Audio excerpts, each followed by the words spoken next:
welcome to episode number 14 of the On the Knuckle podcast. I'm Gaz, Wessman, Vogan, and of course, beside me, Mr. Adam Begg, all the way from Australia. Beggsy, how's it going? It's going good. Same as yesterday? Yeah, same as yesterday. Better, actually. We got some power in today, so any day of the week, I'll start with power, we'll take it. Yeah, exactly. From the one run we've got access to, no one else has access to, so fresh tracks, basically. Yeah, good day. Which is not a bad way to start the day. We had first day of Olympic big air training last night, which is very cool to see the jump in action. Got another session coming up tonight, and then we'll be into the big air comps pretty soon. Yeah. So still enjoy the downtime whilst we can. Nice relaxing days with bits of snowboarding. Today we're going to talk about my favorite event of the season, the Laax Open. Yeah, mine too. It's one of the good ones, big ones, the production, the venue, the riding, it all just kind of comes together, and it's definitely one of the good ones. So Laax definitely feels like an event. We're going to start with the pipe in this episode, and we'll cover slope in the next one. We're just kind of keeping this going chronologically all the way through. Yeah. Pipe is just an outstanding event.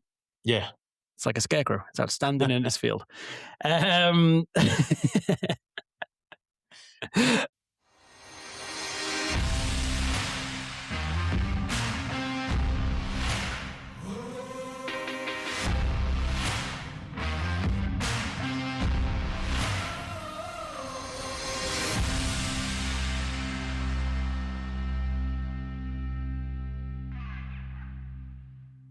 All right, so let's kick off with women's qualifications. Obviously, this was a part of the jam-packed schedule, but before we get into qualies, how was the pipe, Beggsy? Give us some pipe lowdown updates.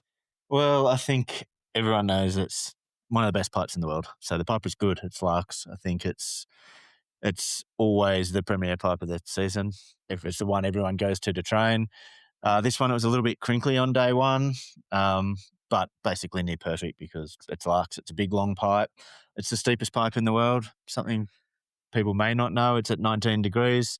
Ones like copper are at 17. So it just gives them that little bit of extra juice they need to get the airtime we're used to seeing at Laax. And we've seen that over the years with Kaishu and Val and some of the biggest airs ever done have been in that pipe. So. Yeah, and 2 degrees from 17 to 19 degrees of steepness sounds very minimal when you kind of look at it out of 180 degrees, but it is quite a significant change.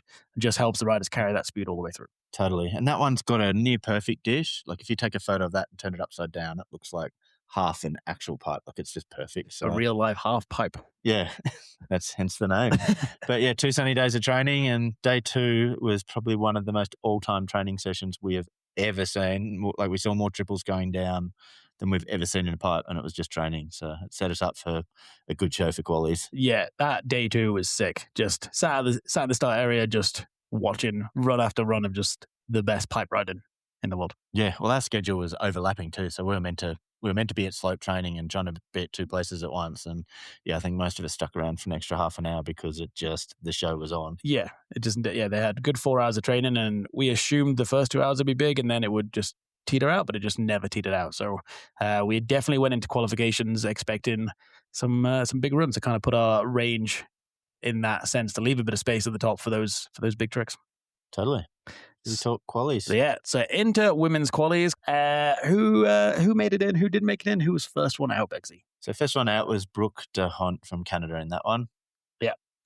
With a pretty decent run. Started off very trademark backside air, which we're kind of used to seeing. Lovely tweak on it. Into front 9 Indy, back 5 mute, front 7 stale, then Harkin 7 stale. Yeah, she's got good amp with her runs. This one was really close with the bubble spot. There was not a lot in it. Because she definitely had the amplitude. The main thing that kind of, on my steno at least, from the way I looked at it, was there was a big edge coming out of the Harkin 7, kind of almost under-rotated and just hanging on. So it was a big instability right at the end of the run, which just, unfortunately, outweighed the amplitude that she had on the run. Because the last one in was Juton Kai. Yeah. With backside air with a tail grab, then front 9 Indy, back 5 mute, air to fakie melon, cab 7 mute, and then alley-oop back 1. So very similar start of the run. First 3 tricks identical. Then Brooke has the 7-7 combo at the end, whereas Juton has the air to fakie, cab 7, and the alley-oop backside. I would have to say trig difficulty went towards Brooke because the amplitude as well as the combinations at the end. But that execution and instability, Juton Kai was pretty flawless top to bottom, like no major mistakes. So didn't quite go as big, but had good variety with the air to fake and the alley-oop in there as well. Yeah, so good variety, and the execution was definitely there with Tonton. So she got the nod and just went in. Yep. And the other one just out was Jiayu Lu, who had switchback 5, mute, cab 7, mute, front 5 stale, back 5 mute, front 7 stale. And both the last 2 hits were under-rotated, both sliding in. So while she had all the directions, just lacking, again, execution and cleanliness during the run. Yeah. So that was women's qualies. Okay, on to finals. On to finals. And I think we kind of have to preface how good finals was. Yeah, totally. It like was just in terms of the whole event atmosphere, that however many people are up there at the top of the slope. Yeah, well, it was a night final. It was cold, icy, but the vibe's there. The crowd showed up on force. The pipe was lined with people. Yeah, they say up to 10,000 people. I don't know. That's what Laax Open says it is, but either way, there's a hell of a lot of people out there. They're throwing snowballs at the chair. They're everywhere you look, there's people. They're in the galaxy. They're up the pipe. They're at the bottom. They're at the top. And they were fired up. The Baguette was back. Henry Jackson was at an 11 G'ing people up on that one. He was about to explode with excitement. His step count must have been amazing from all the bouncing. Yeah, totally. Clear skies. And for that one, we just did a 2-run final, best run count. So they went all in on it. So and you could kind of tell straight from the start, it was no holding back from any of the riders. Yeah. Any kind of standouts? Yeah, so for that one, Maddie Mastro, she coming back off an injury, she went all in, bringing back the double crippler and went massive first hit, but unfortunately went down. And I don't know whether she re-injured or definitely it didn't look nice. She unstrapped, came back and did a sort of conservative second run, but that was a good first hit. Maddie was one of the ones we actually spoke to after qualifications, just because she was down towards the bottom of those inter-qualification spots. And couldn't understand why she had the double crippler, had a pretty good run. And she hadn't realized actually that she'd missed the grab on the last, the alley-oop switchback rodeo. Kind of grabbed the heel cup rather than the actual it was base. grabbed the heel of her boot. So it was right there near stale and had a hold of something, but just not the board in the desired spot for that one. Yeah. So that was pretty explainable. She obviously felt like she grabbed it because she grabbed something just off the board. So the other one for me for that was Sarah Shimizu, like just massive air. She was blasting and she was unlucky not to land like probably what was one of the best front double tens ever done. Like held truck the whole way through. The axis was almost that constant cork axis. You see how straight jumps down the pipe and just drifted through it. Like it was sick. It was legit. It was a very I think you're right, probably one of the best executed front double tens we've seen in terms of the air part for sure. Was beautiful. So she was probably the other standout, but we're unlucky to put down the full runs. Yeah. But looked like she was very close to having it. So maybe next week we'll find out if she's got it in a run. 3 runs to make it count. Yeah, easy peasy. Cool. So I guess into our podium kind of positions. First one off, missing the podium, Seina Tomita from Japan. Yeah, she had front 7 Indy, cab 7 Indy, front 9 melon, back 5 mute into a front 10 tail. She was a little bit under-rotated on the front 10, I think. Yeah, that was my big execution point, was the front 10. Had the difficulty, and I feel like we said this after the Aspen podcast as well, as one of the standout points was the front 10, which she had at the start of the run, this time putting it at the end of the run. But just couldn't fully get that rotation. Yeah, and I think she was lacking a little bit of variety against third place and lacking a little bit of difficulty compared to second. So she sat pretty good there, I think, where the points sit. Yeah, she's just off the podium. Yeah, it was a good run. It was better than some, but not better than top 3. Yeah. That's how the ranking works. Really? Sweet. So into third place, rider we just spoke about having squeaked away into finals is the last one in, but Juton Kai. Yeah, from China. She got it done on the very first run of the night. So massive air to fakie mute, cab 7 Indy, front 9 tuck knee Indy, which was massive again. Back 5 mute, finishing with the backside alley-oop roadie 5. Yeah. So sort of a super solid first run, good variety. Yeah, stepping up the difficulty from quali's run, which was cool to see. Like the alley-oop back roadie then was picturesque. That might be the word to describe it. Showcase the variety in there as well. Was lacking kind of that fourth primary direction, but had the half direction with the alley-oop, and the front 9 was massive too. Like the girls were sending it at that night. Like we knew from the just with the conditions of the final they were going to be big. But yeah, that was one of the bigger ones. That was boosty. So kind of pretty well-deserved third place. Into second, we have Rise Kudo from Japan. Do you want to take us through that run? Yeah, it was a bit of a step up. I think she was about 7 points higher than Tonton on the run, so it was pretty clear cut in terms of that podium, but she should have had a 9-9 combo, front 9 into back 9, and then a 7-7, so front 7 truck into cab 7 Indy, finishing with a front 10 tailfish. Yeah, so creative use of the board that we don't like to see. Yeah, so I would say it's a good run apart from the last grab where the execution wasn't quite there. Yeah, that was exactly my point that I was going to say as well. But lacked a little bit of variety, but difficulty in terms of the combos and the rotations was there for sure.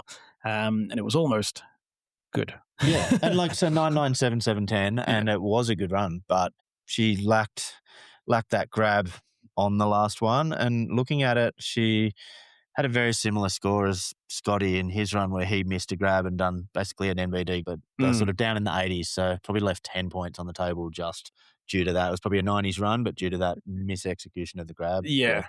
And it's one of those kind of things we kind of still wanted to have it in the 8s because it was a good run, and it is just kind of that, let's say, illegal grab. Kind of the Tindy of the heel edge, should we say.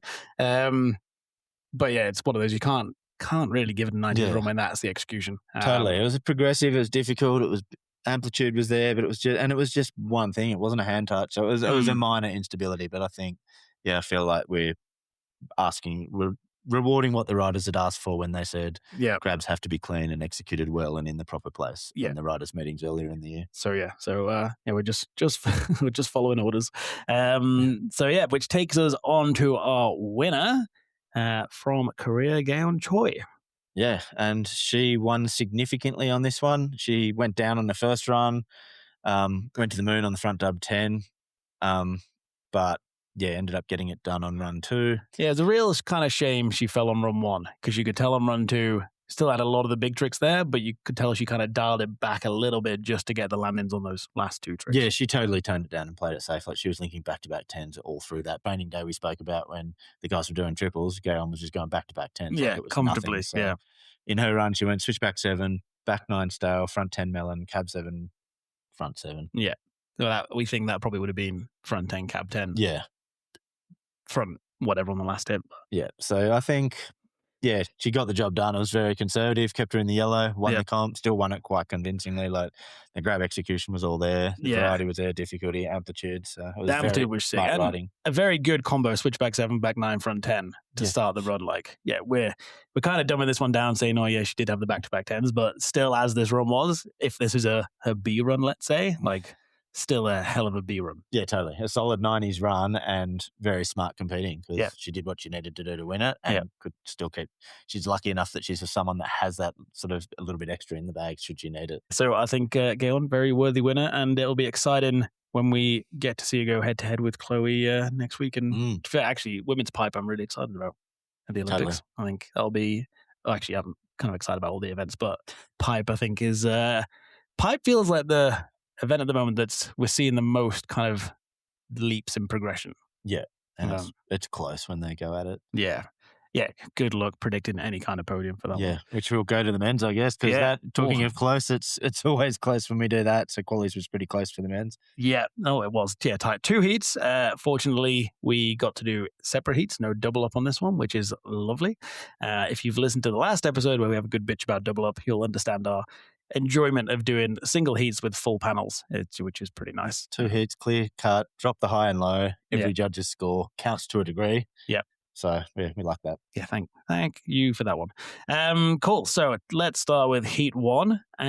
First one out. Who just missed out? Wang Zhang from China. So, he went to the moon on that one. The amplitude was well and truly there. It's cab double 10, drunk driver, front double 12, Indy, back double 12 stale, front double 14, cab double 14. Indy on the last 2.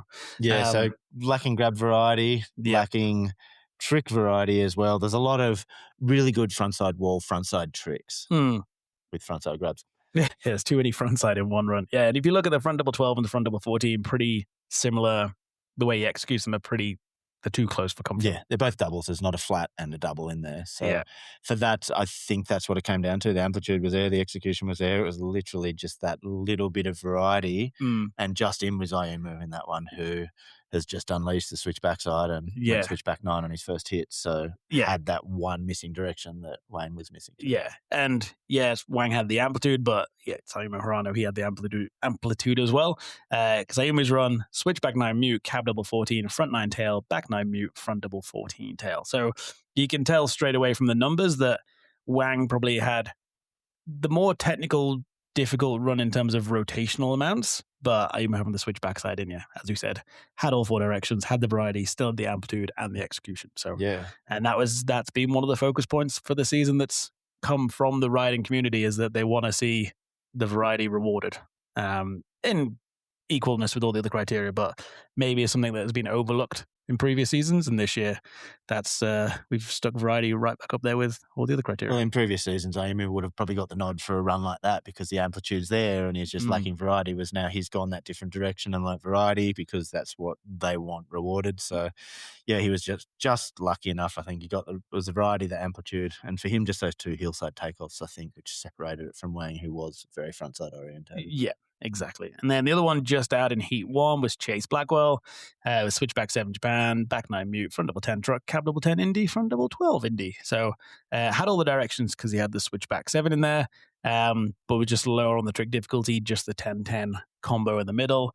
And the switchback 7 Japan's cool to see, but I think needs a bit more of an amplitude boost for it to be an outstanding enough trick, just as the 7 to carry him through in a field like Heat 1 was. Yeah, where we're seeing 10s, 12s, 14s now on switch backside rotations. So. Yeah. 14, spoiler alert. I guess we saw one in Secret Garden, didn't we? So there we go. Sweet. So first one out in Heat 2 is Lucas Foster from the USA. Front 12 tail, back double 12 melon, front 10 tail, cab double 10 mute, and then the very much Lucas Foster alley backside double McTwist. Yeah, he got that one on lock. We've spoken about it before, and it's one of the better tricks done in a half pipe. It's just unfortunately there's 5 other tricks or 4 other tricks in there that we have to judge, and one trick doesn't make a run. So there's some weaker rotational tricks in there and backside wall, I believe, on that one. Yeah, I believe you're correct. And missing the switchback side, both the front sides. Kind of what we spoke about with Zhang Wang in Heat 1 was there's front 12 tail and front 10 tail. Same axis, same grab.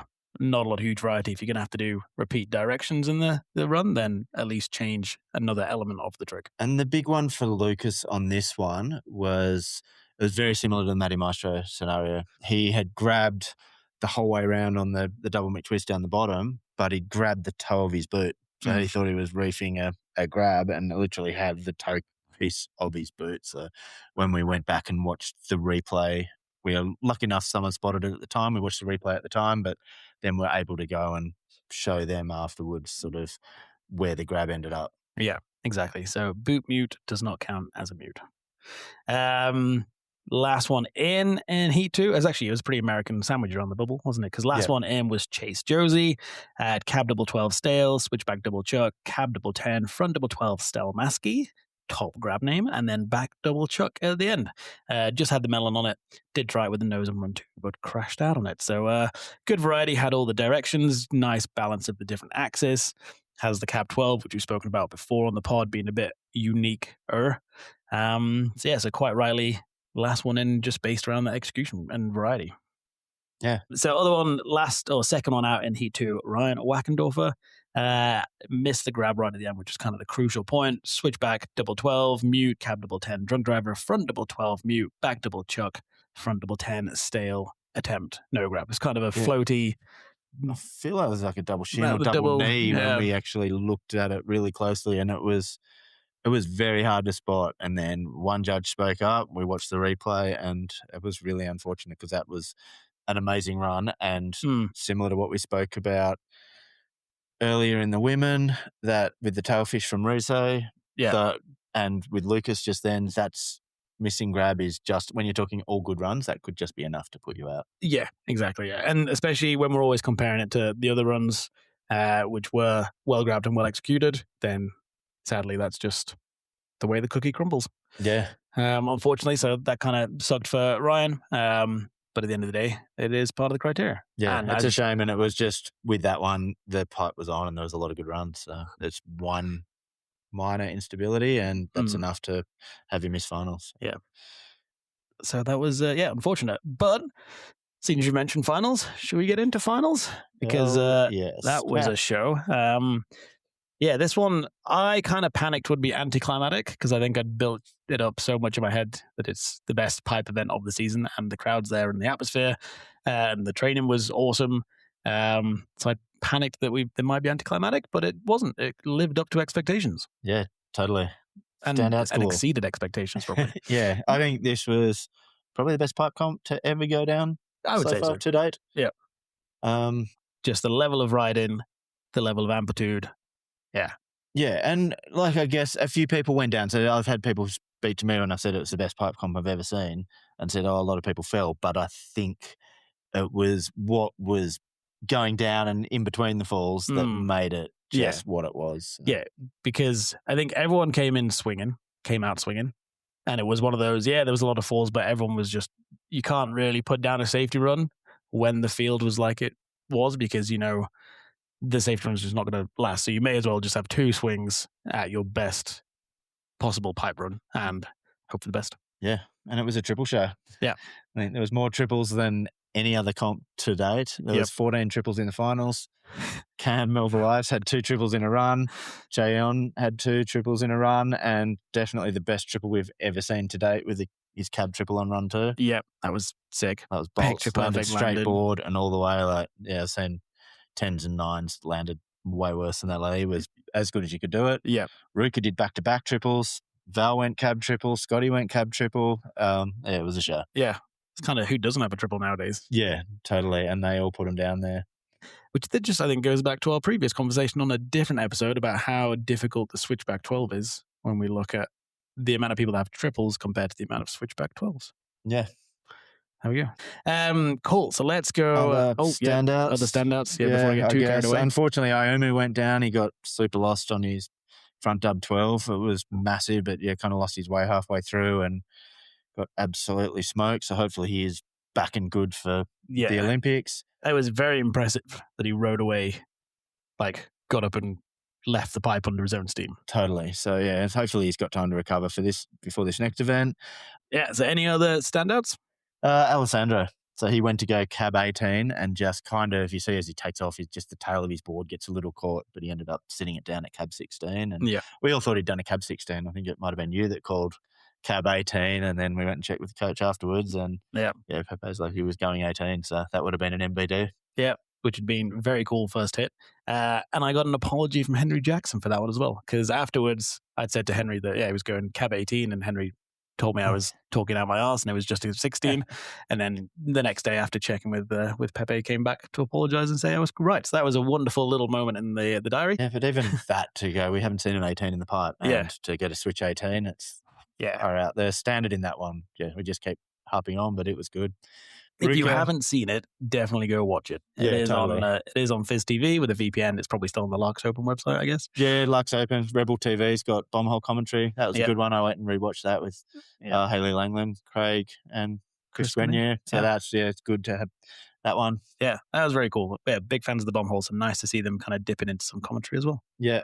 Who else in that one? Ruka did back-to-back triples. Yep. He sat down the cab triple on a few frames and had a slight hand touch. He kind of sat down the cab triple and then did front 5 basically out of the pipe, like he'd run out, it was tapering down. So had to kill the amplitude, got a little hand touch because there was just nothing left. But that sort of went from being a top podium contender to dropping down in the field, but definitely still a standout. Yeah, for sure. Like that was one I think we had to go back and check just to see how much ass contact there was. Yeah, and there was a period between where the transition starts and where it flattens out that the butt skidded there on replay. So we had to deduct, unfortunately. But the run itself was sick apart from that. Yeah, totally. Yeah, I would fully agree. And then next on the standout list? Rousset. Last comp I said you didn't want to drop after Suchiru because he just went so big it was absurd, and Rousset was the unfortunate one that had to drop after, and it was a little bit lackluster. Definitely didn't have the amp of Suchiru. Well, that was totally different. He was the one that went so big on his first 3 hits. I would say the front 12's easily the biggest front 12 ever done to date. Like, Yeah, it was massive. +7, +8 on the gas scale. Yeah, like as big as you can get out of that last pipe. He unfortunately just slipped out on his back 10. Yeah, so which was a bit of a shame. But yeah, Russo's back. Yeah, which is good to see, and made the Japanese team for the Olympics. Yep. So I wonder if we'll see the same higher front 12 next week. Obviously, tune in to see, because we don't know. We haven't seen any training yet. Cool. Any other standouts? I feel like we're going through. Yeah, pretty much the whole field. Yuto was on one too, but he went down on a back 9, which is uncharacteristic because he'll often put a 12 in that particular spot. But the front 16 tail he did in that run has to be spoken about, I think. We've seen it on the internet. We've spoken about pre-season, and to see that mirror image in a comp was wonderful. Yeah. Props to Yuto. So again, another one in the Japanese team that made it to the Olympics. Yeah, solid team. Yeah, very solid team. Pretty much takes us to 4th place. Yeah, that was pretty much everyone who didn't make the top 4. I think there might have been a couple in there, but there's so many tricks and moments in there, I think. That needed a bit of we needed to shine light. There was a lot of shout-outs, for sure. So first one off the podium, 4th place, one of his best finishes, Chase Josie.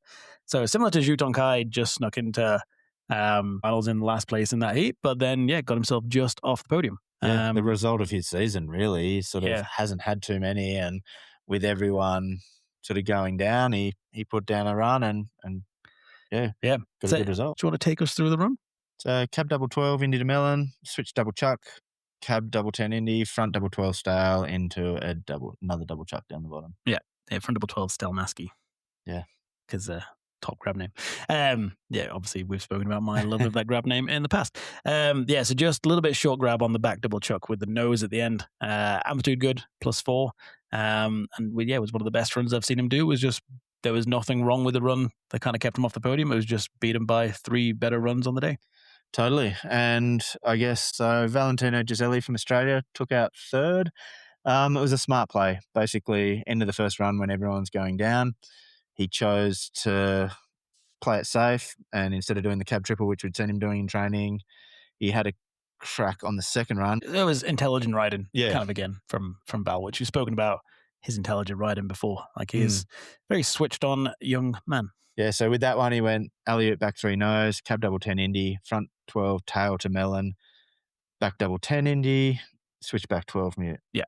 Exactly. With a very, very slight under rotation on the switchback 12, was just kind of landed on his heels rather than his toes. Yeah. Was my little tiny execution though. Massive Laax amplitude. He was sporting some claret on the bib. He'd gone down in training and chin needed to be stitched. So it kind of just patched him up. So he'd been covered in a bit of blood, and he'd gone to war pre-training. So and then went massive, put down that run and squeaked into 3rd with an 80 points. Yeah, which was not bad. And then was pretty much sat in first all the way through run 1 until Scotty James, who just jumped him, which we'll get to in a little bit. And then, kind of still survived the madness of run 2 with that first score. So, but into 2nd place, Cam Melva Lives from New Zealand. And wasn't that an exciting one to watch? He had the whole crowd going, everyone on the edge of their seat, including us. Yeah.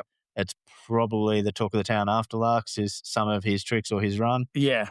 Fell on run 1, and that was generally the question, because we were up there the next day for slopestyle finals, and whilst you're hanging around, the common question was, where would he have landed with that if he'd landed that last trick on his first run? Yeah, so I'll do his run basically. He dropped in, cab triple 14 Indy, double alley-oop, roadie 9 Melon, again, travelling as far as you can travel down the pipe, but he went massive in Laax. Back double 12 mute. Usually this one lacks a bit of amplitude for him, but it was massive this time. One of the biggest that I've seen. Yeah, so the amplitude is there, the tricks are there. Then he went into another front triple truck, into a switchback, double alley-oop, roadie 5, and sat it down, and everyone was just like mind blown. And then in the second run, he played it safe and put the single down, but with that run above it, it was still a 90s run. He got a 91 for that with the single. So that was insane. Yeah, we probably should have added camera in the judges' booth for the reaction when he fell on run 1, because it was building and building, and one of the sickest pipe runs I've had the pleasure of witnessing. When he crashed, I think everyone was rooting for him on that one. I think so, yeah. I think probably even Scotty and Val were at the top, because that was, we've spoken about it before. We spoke about it in the Aspen pipe contest review episode about like Cam's really struggled with that trick and not quite put the double down at the end or put the switchback 9 alley-oop down at the end. And it was one of those, was like, is this the day? Is this the day? And then sadly, well, got it really close, but yeah, just washed out, unfortunately. But yeah, very like hell of a combination. Cab triple to alley-oop, back double rodeo to back double 12 to front triple is just like for outstanding tricks on their own, that when you piece them all together as one big long combination is just mind-blowing. Yeah, it's got variety, it's got everything, it's got excitement. Yeah. It's got tastefulness. Yeah. Cool. But that takes us to our winner, rounding out the podium, or topping the podium, a very Southern Hemisphere podium, all three from down under-ish. First time that's ever happened. It was, Aussie, Kiwi, Aussie. So, changed from the Japanese we often see up the top there. Yeah, it was an interesting day for the Japanese team. Yeah, and so Scotty James back on top at Laax. This is a place he does well at all the time. When the pipe's good, you can expect to see Scotty shine. Yeah. This one was no exception. Yeah, take us through the run. Well, basically, he dropped this run in training, and none of us were expecting it. We were standing at the top of the pipe, and it seems like talking to a few people afterwards and the way this comp went down, that run might have actually got in a few people's head. Like, it was flawless. It was one of the most progressive runs to be ever done in a pipe. And then just before training finishes, he goes and laces that, and everyone kind of fell apart after that. So yeah.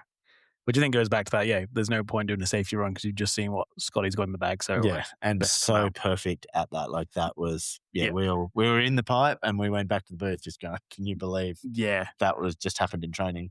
Yeah, that was one of the highlights of my career, I think, watching that run. So he started it with a massive cab triple 14 Indy, into a front double 12 stale, into the back 10 stale, and then he unveiled the switchback double 14 mute. Yep. And finished with a back double 12 mute. Yeah. Which we just spoke about the combination in cams runs. And then you look at this again, combination top to bottom of pretty much all good high tech gnarly tricks. Cool to see the switch back double 14. We saw that from Ruka in Secret Garden at the start of the season, first World Cup pipe contest of the year. So cool to see Scotty put this in his run. Yeah, and then followed up with the back 12. So two very technical tricks at the end. It cost me a beer because I had a bet with Andrew and one of our other judges that he would unleash the switchback triple. And unfortunately, it was just the double 14. Did this run and run one, slipped off the grab on the switchback 14. So he'd sort of grabbed it and then the hand. So we watched it, and there wasn't really a grab there. Yeah, we almost went through kind of searching frame by frame the two angles that we had to see if we could. Yeah. And was like, there was at least hand contact. We thought it was, and then, so again, one judge spoke up. I think it was Julianne in that instance. Yeah, then we realised that no, there wasn't, and then it seems like he grabbed it, like as quick as he'd touched it, it slipped off, and then his hands were away. So yeah, it was something we spoke about at the riders' meeting in Beijing, and the riders had said that even new progressive tricks must be executed well. So we held Scotty to account on that one. Yeah, and I think Scotty was one of the ones that actually said that in the meeting. I believe it did come from him. So yeah, he only got an 84, and at that point he was still in first. Yeah, just above Val. So it was a good spot for it. But yeah, similar to Risay, you can't have something like that in the Nines Club in those exceptional tricks. Like in that point, even with the progression of that run, nothing better had been done. Yeah. Then Cam comes down, gets it in the 90s with his 91, and then Scotty goes down and does it proper. Yeah. Grabs mute, reeks it almost Japan on the switchback 14, and yeah, it was hard not to reward it, and he scored a massive 98.75, which involved two judges scoring 100. Yeah, and I didn't score 100, I'll be honest. I felt scared. By far the best run of the day. Probably should have given it 100 just so we got the recognition. If there was a time to do 100, this was it. It was the last run of the day. It was a run that's never been done before, a trick that's barely ever been done before, a combo that has never been done before. Yep. No one can come down and beat it. So there was the opportunity. Like when there's a chance to give 100, you've got to take it. Why didn't you tell me this at the time? I did. I said, it's like now. I said two people are going 100. Yeah. If there's a chance now, and yeah, you're a chicken. They were both, the 200 scoring judges were both sat, one on my left, one on my right. So I was sandwiched in between the hundreds. I should have gone with it. Yeah, that was probably the one moment in my career that I could have legitimately given one. Until next week, maybe. Yeah, there'll be a couple. I've had 3 or so in my career. There's always a chance. I've said it. Like, I think it's one of those things that puts more eyes on the sport. So. And this Yeah, was true. arguably one of the most progressive combos ever done in the pipe. Gave Yeah. Scotty his 5th Laax Open win, and Yeah. why not sprinkle it with 100? Yeah, should have done. Yeah, sorry, Scotty, if you're listening to this. Yeah, my bad. I actually think Scotty's an anti-100 person too. So. Well, we did see in the documentary he wasn't overly stoked on another 100 that got given. So it would have been interesting if the reaction was the same this time when he was the recipient. But of course, we'll never know. But yeah, I think for sure, quite rightfully the winner. I've actually got in my notes. Yeah, thank fuck he tied it up the switchback 14 on run 2 just to make it outstandingly clear. Totally. And like you say, that was outstandingly clear. There was a good drop from nearly 100, like 98, down to 91, down to the 80 of Val. So yeah, that podium was as clear cut as it comes. It was just, we went up and watched prize giving because it was so clear cut. It was good to go and see the champagne shower, see everyone celebrating, and just suck in the atmosphere that's Laax on that premier event of the season. Yeah, and then obviously riding down at night, surviving the iciness of the slopes. Oh, that's a highlight too. We got to shred down following Nicholas Mueller down there and watch him pop off everything. So any snowboarders know like that's a bonus in itself to ride down with Nico. So yeah, take that any day of the week too. That's a bucket list type of thing. Yeah, I think that's the second pro I've ridden down after Laax finals because I rode down with Sean. Well, I say rode with Sean. I followed him. Kind of creepy stalk like, but yeah, rode down with him at the Laax before the last Olympics in 2022. So yeah, there we go. Little career highlights for us, little good old memory tokens to take forward. Yeah, that was the Laax Halfpipe. And even talking about it now, we're a couple of weeks afterwards, even just talking and going through the run just brings back how much excitement there was on that evening. Yeah. It was sick. Yeah, so definitely one of my faves. Definitely, I would say my favorite comp of all time. I think it's up there with women's Olympic slopestyle from Beijing 2022 for sure, because that was my other career highlight.